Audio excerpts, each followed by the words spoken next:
Chandragiri TDP అభ్యర్థి పులివర్తి నానిపై దాడి ఘటనపై టీడీపీ నేత అమర్నాథ్ రెడ్డి మాట్లాడుతున్నారు. ఇప్పుడు లైవ్ చూద్దాం. సమాధానం చెప్పాలా, ఇది పూర్తిగా పోలీసు వ్యవస్థ వైఫల్యం అని చెప్పి సందర్భంగా పోలీసుల సహకారం ఉందా లేదా అనడానికంటే కూడా పోలీసు వ్యవస్థ దీనిపైన వైఫల్యం చెందిందని క్లియర్ కట్ గా చెప్పక తప్పదు.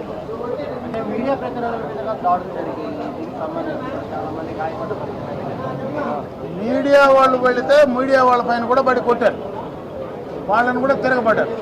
అంటే మీడియా అని లేకుండా వరుస పెట్టి ఎవరు దొరికితే వాళ్ళందరినీ కొడుతున్నారంటే వాడు కంట్రోల్లో ఉండి వచ్చినాడా లేదా ఇంటెన్షనల్గా వేరే తాగి వచ్చి అందరి మీద ఎవడని తెలియకుండా అందరి మీద పడుతున్నారనేది క్లియర్ కట్గా అర్థమవుతుంది. కాబట్టి ఎవరి మీద పడినా, మీడియా మీద పడినా, తెలుగుదేశం పార్టీ నాయకుల మీద పడినా, కార్యకర్తల మీద పడినా దీన్ని పూర్తిగా కూడా ఖండించాల్సినటువంటి పరిస్థితి ఉందని చెప్పి తెలియజేస్తారు.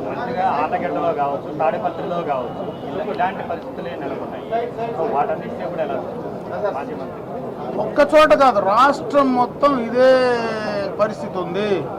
ఎన్నికలైన తర్వాత ఎప్పుడూ కూడా ఇంత విపరీతంగా వైఎస్ఆర్ కాంగ్రెస్ పార్టీ శ్రేణులు రెచ్చిపోయినటువంటి సందర్భం లేదు. మాచర్లలో అయితే మరీ దారుణం. అన్ని రకాలుగా ఒక చోట కాదు, తాడిపత్ర, మాచర్ల లేదా ఇంకో కూర, ఈరోజు చంద్రగిర అనేది కాదు, అన్ని చోట్ల కూడా ఒక ఫ్రస్ట్రేషన్తో ఓట్లు వేయలేదనేటువంటి ఒక భయం, బాధతో ఈరోజు రెచ్చిపోయి పడడం అనేది క్లియర్ కట్గా ఈ సంఘటనలు చూస్తే అర్థమవుతుంది. సార్, సుమోటోగా కేసు నమోదు చేయాల్సిన పరిస్థితి రాత్రి 10:30 మీరు ఫిర్యాదు చేసిన తర్వాతనే కేసు తీసుకున్నారని మీ న్యాయవాదులు అంటున్నారు. ఏదైతే నిషేధిత ప్రాంతంలో దాడి జరిగినప్పుడు పోలీసులే సుమోటోగా కేసు నమోదు చేయాలి. పోలీస్ యంత్రాంగం సక్రమంగా స్పందించింటే ఈ సమస్య రాకపోదు. అసలు పోలీస్ యంత్రాంగం ఇన్ టైంలో ఇక్కడ జరుగుతూ ఉండేటువంటి పరిణామాలు దానికి ముందు రోజు ఒక సంఘటన జరిగిందని చెప్తున్నారు. అందరికీ పోలీస్ యంత్రాంగం తెలుసు.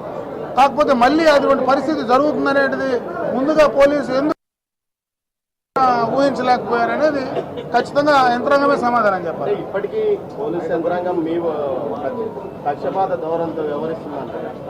పోలీస్ యంత్రాంగాన్ని మొత్తం అనను కానీ గత ఎన్నికలకు ముందు ఎవరైతే వైఎస్ఆర్ కాంగ్రెస్ పార్టీ నాయకులు వేసుకున్నటువంటి ఉద్యోగులు ఉన్నారో, ఆ రోజు ఎవరైతే కొంతమందిని పర్టికులర్గా తెచ్చుకున్నారో వాళ్ళు ఈ కార్యక్రమాలు చేస్తారని నేను చెప్పక తప్పదు. ఎందుకంటే ఈరోజు కొత్తగా ఎలక్షన్ కమిషన్ పోస్ట్ చేసినటువంటి ఎస్పీలు కావచ్చు, ఎలక్షన్ కమిషన్ వచ్చిన తర్వాత పోస్ట్ చేసిన వాళ్ళు ఎవరు ఇటువంటి పరిస్థితులు లేదు.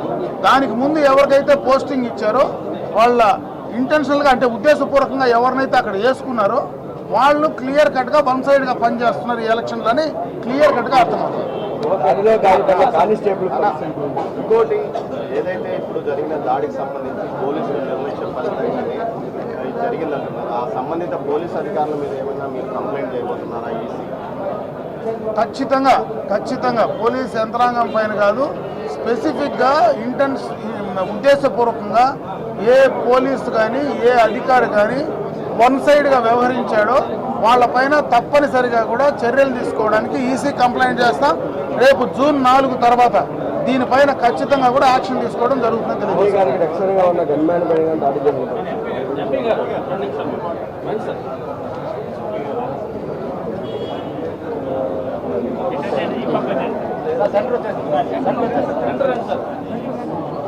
ఈరోజు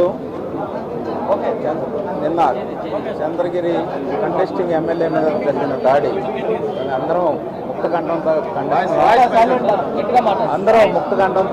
ఖండిస్తున్నాం. ఈ ధోరణిని చూస్తుంటే ఇప్పుడే మనకి అమర్నాథ్ రెడ్డి గారు మాట్లాడారు.